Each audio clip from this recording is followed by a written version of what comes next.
5633.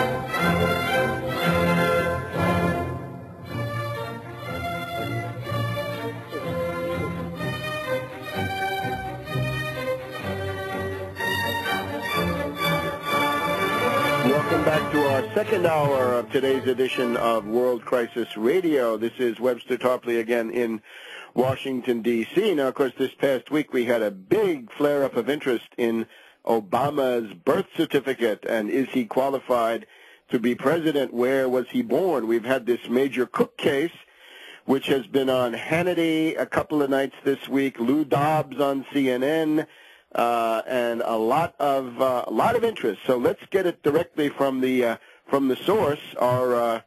Our contributor now, since almost a year now, since he first went to the Supreme Court, is of course Phil Berg, Democratic lawyer, life member of the NAACP, former Democratic Party official, former Democratic candidate for governor and senator, and he is of course the one leading the charge, taking the point on this issue about Obama's qualifications. Welcome, Phil.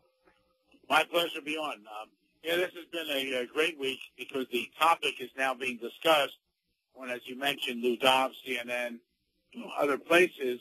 I'm not sure it's the best case for us, but at least the topic's out there.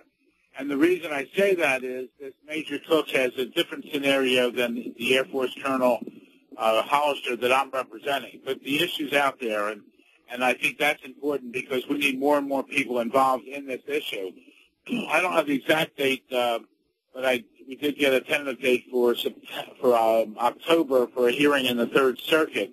But more pressing is the case, the sealed case that I had against Obama, which is now unsealed because the judge, in our opinion, wrongly dismissed the case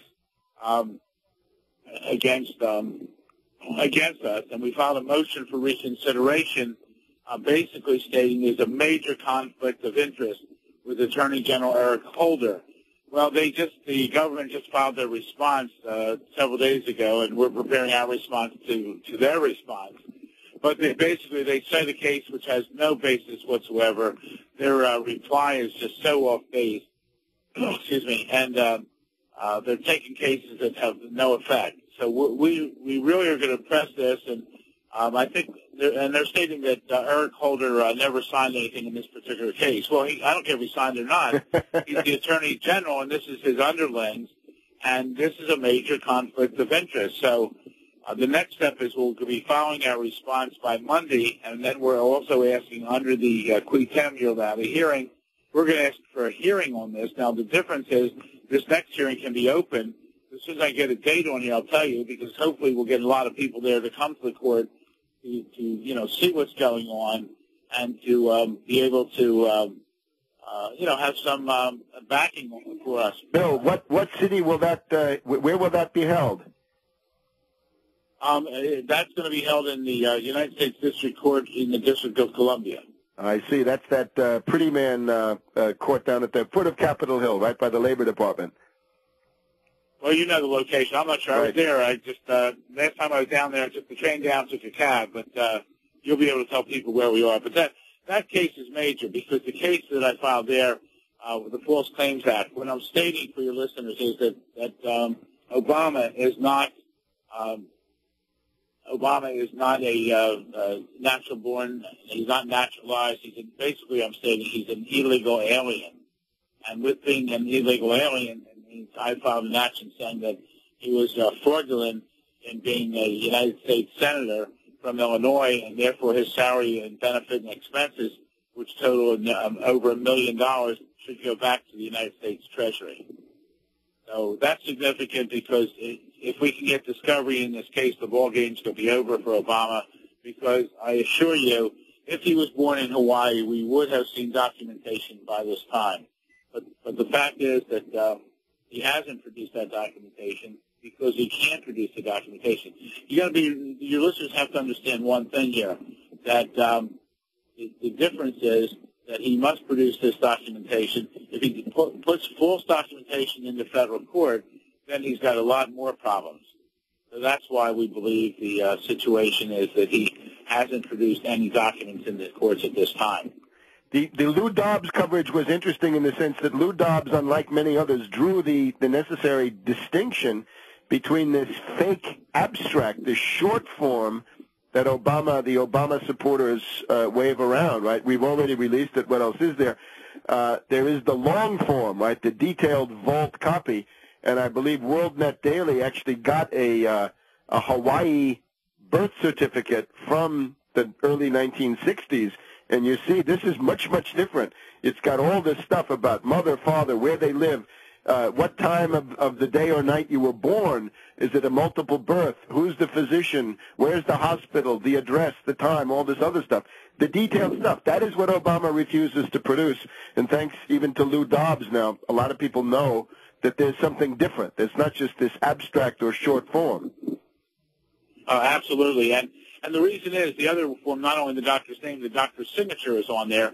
For your listeners, if he had it, he would have produced it by now.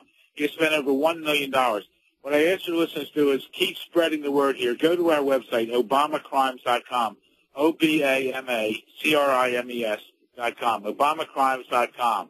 And that is so crucial at this point because we have to get the word out. And when we get the word out, then more and more people involved, I think by public policy, by public pressure, we can do things.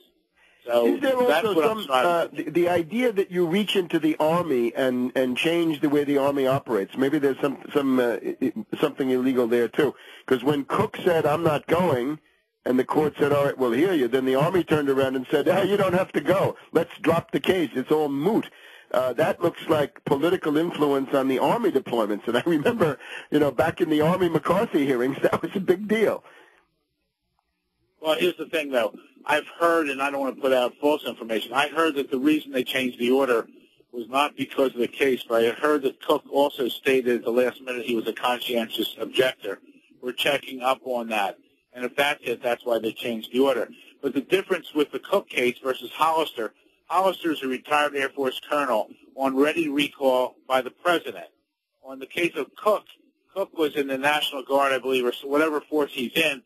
And just 2 months ago in May, he went in and signed up to go to Afghanistan. So it's a different situation completely. Right. He signed up to go to Afghanistan, and now he changed his mind. But the big issue for everyone is the issue is out there being talked about. That's what's significant right now. We need more and more people to know about it. We need cash because we want to put up signs. One person, one group is putting up signs saying, "Where's your birth certificate?" To me, that doesn't mean anything. If we raise money, we're going to be saying, "Obama, where's your birth certificate?" to bring people in to the real issue that's at hand.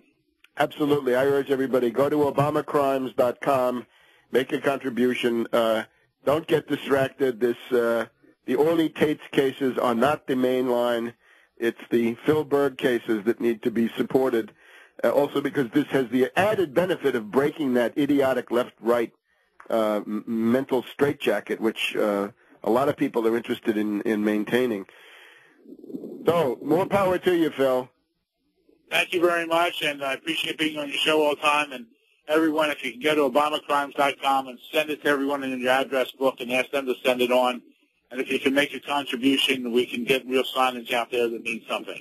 Okay, we'll see you next week, and keep up the good work. And we're hoping for quo warranto sometime soon. We're working on it. Okay. Thank you. Nothing like a good quo warranto to throw that into the mix, right? By what law do you exercise this authority? All right, so we got to shift back to economics now, and we've seen CIT. Boy, if that goes down, there's going to be a lot less merchandise on the shelves. And since we're always being told that 2/3 of the U.S. economy is retail sales and consumer economy, that's not a good situation. And now you see why that's such a tremendous vulnerability. So we'll be back in just a minute here on World Crisis Radio.